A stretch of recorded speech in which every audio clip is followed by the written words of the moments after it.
মেয়েরা যারা মাথায় কাপড় দেয় না, বিশেষ করে মেয়েরা হিজাব যারা করে না, কিয়ামতের ময়দানে এই মেয়েদের এক একটা চুল এক একটা সাপ হয়ে তার শরীরে তার মাথায় দংশন করতে থাকবে। নাউজুবিল্লাহ। বড় কঠিন বিষয় ভাই।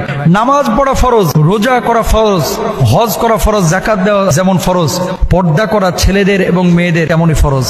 মনে রাখবেন আল্লাহ তাআলা বলেছেন ওয়ালিয়াদরিবনা বিখুমরিহিন্না আলা জুয়ুবিহিন, মেয়েরা এমন একটা পোশাক মাথা থেকে পা পর্যন্ত ঝুলিয়ে দিবে যাতে করে তার শারীরিক আকার আকৃতি অবয়ব বোঝা না যায়। আজকে সামান্য একটু ফ্যাশন করার জন্য, নিজেকে জাহের করার জন্য, প্রেজেন্ট করার জন্য, মানুষের সামনে আমার সিল্কি চুলগুলোকে প্রকাশ করার জন্য আজকে আপনি যে পর্দার খেলাফ কাজটা করতেছেন, এই সিল্কি চুলগুলোই কিয়ামতের ময়দানে এক একটা সেল ভাইপারের মতো আক্রমণাত্মক হয়ে যাবে। এই চুলগুলো আপনাকে মাথার উপরে দংশন করবে। কেন আমরা বুঝি না?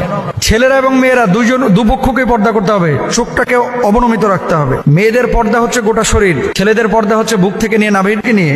মেয়েদের পর্দা তো পুরো শরীর, আর ছেলেদের পর্দা হচ্ছে নাভি থেকে নিয়ে হাঁটু পর্যন্ত। এই অংশটা যদি এক চুল পরিমাণ কেউ খোলা রাখে, আল্লাহর আদালতে তারা দাঁড়াইতে হবে। তো মেয়েরা মুখমণ্ডল, হাতের তালু, পায়ের পাতা এগুলো বাড়ির মধ্যে খোলা রাখতে পারে, আর বাইরে চেষ্টা করবে পুরো হিজাব মেনটেন করে তার সৌন্দর্য যাতে করে প্রদর্শন না হয়। ছেলেরাও চক্ষুকে অবনমিত রাখবে, তার লজ্জাস্থানকে ঢেকে রাখবে। এমন কোন প্যান্ট ছেলেরাও মেয়েরা ব্যবহার করবে না যেটা জড়সড় শারীরিক আকার আকৃতি বোঝা যায়, ফিজিক্যাল স্ট্রাকচারটা বোঝা যায়। এটা সম্পূর্ণরূপে হারাম।